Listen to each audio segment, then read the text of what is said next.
जो हुआ है वो बहुत बड़ा गलत हुआ है। जो प्रशासन ने किया है इसका दंड प्रशासन को अभी तक नहीं मिला है। उसके लिए पूरा समाज हमारा यहाँ खड़ा है। मेडी हो चाहे आनंद पाल हो, अनेक ऐसे बहुत से लोग हुए हैं जो राजू जी ठेठ हो, बहुत से अनेक लोग हुए हैं जो हाथ में हथियार थी, पुलिस की हिम्मत नहीं थी कि कोई भी चलो छोटा मोटा कोई अपराध हो भी जाता है तो उसके बाद में पुलिस कस्टडी में एक विश्वास होता है। आप देख रहे हो पुलिस कस्टडी के अंदर गोलियां मार दी जाती है। आपको मैं बताऊं फैक्ट इनकाउंटर कर दिए जाते हैं। आप देख रहे हो पैरों में गोलियां मार दी जाती है। आपको मैं बताऊं कि आमने सामने जब हथियार थे, चाहे जगन जी हो, चाहे सुखदेव गोगामेडी हो, चाहे आनंद पाल हो, अनेक ऐसे बहुत से लोग हुए हैं जो राजू जी ठेठ हो, बहुत से अनेक लोग हुए हैं जो हाथ में हथियार थी, पुलिस की हिम्मत नहीं थी कि गोली चलाए। लेकिन जब पकड़ने के बाद में आदमी पकड़ने के बाद में जब उनकी कस्टडी में जाने के बाद में उनको ऊपर गोलियां चलाई जाती है। आज देखा आपने हाई सिक्योरिटी जेल, चप्पे चप्पे पे कैमरे बंद क्यों हो जाते हैं? फिर हाई सिक्योरिटी जेल क्या है? कोई जिले की जेल थी क्या? हाई सिक्योरिटी जेल जो राजस्थान के अंदर सबसे सुरक्षित जेल मानी जाती है, उस जेल के अंदर ये काम हो जाता है। आप देख रहे हो। लेकिन प्रशासन की भी इसमें नाकामी दिखाई दे रही है। प्रशासन ने एक लेटर तैयार किया था, उसमें समझौता हो गया था। जब वहां से पोस्टमार्टम किया गया था जगन गुर्जर का, सरकार ने कहा था कि सुरक्षा दे देंगे, पप्पू को धौलपुर शिफ्ट कर देंगे। एक भी मांग नहीं मानी जा रही।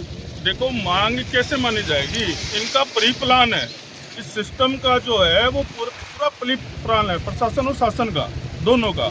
और आपको मैं बताना चाह रहा हूँ, मेरे को पता लगा क्या छोटे से हथियार के मामले के अंदर जब उन्होंने सरेंडर कर दिया था, एक सामाजिक जीवन जीने का काम कर रहे थे, फिर एक छोटे से हथियार में उनको अंदर किया जाता है। फिर उसके बाद में जब जमानत होने वाली होती है तो दूसरे मामले के अंदर उनको गिरफ्तार किया जाता है। फिर उसके बाद में हाई सिक्योरिटी जेल भेजा जाता है। आपको मैं बताऊँ, इनकी ये जो हत्या जो है इनकी जगन जी गुर्जर साहब की, इनकी हत्या पूरी प्री प्लान थी। आपको मैं बताऊँ, और इसमें कई परतें खुलेगी यदि ईमानदारी से, सच्चाई से आप संघर्ष करोगे, हम लोग संघर्ष करेंगे। आपको मैं बताऊं, चाहे राजपूत समाज के लोग हो, चाहे गुर्जर समाज के लोग हो, 36 कौम के लोगों में बता देना चाहता हूं, वाल्मीकि समाज से लेके और ऊपर क्षत्रिय समाज तक बता देना चाहता हूं, सभी समाजों को एकजुट होना पड़ेगा इस न्याय की लड़ाई के अंदर। क्योंकि यदि एकजुट नहीं होंगे तो हमारे लोग ऐसे मारे जाएंगे। जो एजेंसी है ये पुलिस की, ये नपुंसक बना रही है लोगों को, मर्द आदमियों को मारे जा रहे हैं। और नपुंसक लोग, ये जो एजेंसी है ये केवल नपुंसक कमजोर बना दो। कमजोर लोगों को आज देश में कहाँ जगह है? कहाँ जगह है? आज ऐसे मजबूत लोग आज बागी है, इनको तरह तरह का रूप दिया जाता है। बागी कब बनता है? जब पुलिस पे विश्वास नहीं होता है, न्याय नहीं मिलता। आप चले जाओ थाने के अंदर, एक रिपोर्ट दर्ज कराओ, और वो यदि एक पुलिस वाला ये कहते मुझे टाइम नहीं है, आप सवाल दोबारा कर दोगे, टाइम क्यों नहीं, मेरी रिपोर्ट दर्ज करनी पड़ेगी। देखना आपके धक्के पड़ेंगे, आपके गालियां सुननी पड़ेगी, धक्के पड़ेंगे, आपको बेइज्जत होना पड़ेगा। और कोई आदमी जो जिंदा दिल आदमी होता है वो बागी बनता है, और कमजोर आदमी होता है वो सहन करता है। तो इन्होंने क्या किया? बागी बने। और लोगों को न्याय दिलाने के लिए यहाँ आसपास के क्षेत्र में पूछो, लोगों की शादियां करवा देते, लोगों का साथ देते थे, गरीबों की मसीहा थे। और आप ये बोल रहे हैं, कई बार पुलिस प्रशासन ये बड़ी बात बोलता है कि ये जितने भी बदमाश है ये लोगों के आइडल कैसे बनते जा रहे। भाई साहब, उनके पीछे की हिस्ट्री उठा के देखो आप, वो कहीं ना कहीं जलील हुए हैं शासन और प्रशासन से, तब जाके बागी बनते हैं। क्या मांग है? थोड़ी देर देखिए। और उनके अभी बड़ी सभा चल रही है, उस सभा के अंदर बड़े मंच के ऊपर सैकड़ों संत बैठे हैं, इसी धाम से जुड़े हुए बड़े बड़े संत महापुरुष हैं। और उन संत महापुरुषों के मुंह से निकली हुई कोई आवाज़ गलत हो ही नहीं सकती। वाकई संत महात्माओं ने भी सिद्ध कर दिया कि जगन गुर्जर को बंदूक उठाने के लिए मजबूर किया था इस तंत्र ने, और इस तंत्र की वजह से विवश होके, दुखी होके और परेशान होके उन्हें इसलिए चंबल के भीड़ों के अंदर वर्षों तक संघर्ष किया। ये हमारे शिवपुरी से हैं, मध्य प्रदेश से, इनसे सुनिएगा। शिवपुरी जिले से है, मध्य प्रदेश से, पौरी तहसील है। राममरण गुर्जर मेरा नाम है।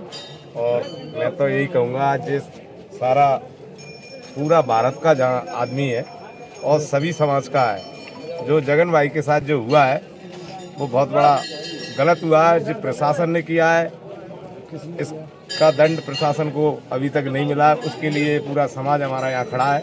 जो हुआ है वो बहुत बड़ा गलत हुआ है, जो प्रशासन ने किया है इसका दंड प्रशासन को अभी तक नहीं मिला है, उसके लिए पूरा समाज हमारा यहाँ खड़ा है।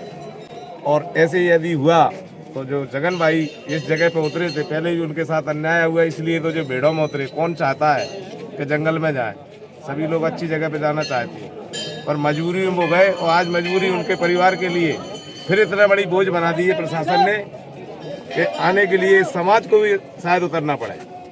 और हम तो प्रशासन से यही निवेदन कर रहे हैं कि इसका न्याय हो जाए तो ठीक है। जय बाबा देव नारायण। ये खटाना जी हैं, ख्याली जी हैं, और आप मध्य प्रदेश से हैं। जी, मैं सिर्फ से गुजर हूँ सीपली से। तो मैं ये कहना चाहता हूँ कि जगन गुजर परिस्थितियों में बागी बने थे, वैसे कोई नहीं बनता बागी, अपन जानते। ये सारा समाज MP UP राजस्थान से गुर्जर समाज जुड़ा है, तो ये चाहता है कि न्याय मिले उसको कैसे करके। पप्पू गुर्जर है, उसको वहाँ से जेल बता रहे कि जेल में घर पर रह पर कर देंगे, अभी तक नहीं किया।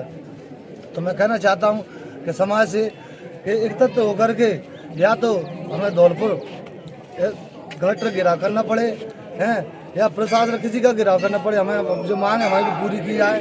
नहीं कई गुजर समय ऐसे जगह कई पैदा हो जाएंगे इस समय बेड़ों में, तो सरकार को पता चल जाएगा कि क्या जगन गुजर क्या होती गुजर समाज। जय हिंद। और जिनके भी बड़े व्याकुल हैं जगन गुजर जी के लिए क्या कहना चाहेंगे? साहब जो दे वो तैयार है, हम कहीं हटने वाले नहीं है। कैसे थे जगन गुजर जी, कैसे व्यक्ति थे? जगन पीर बहादुर थे।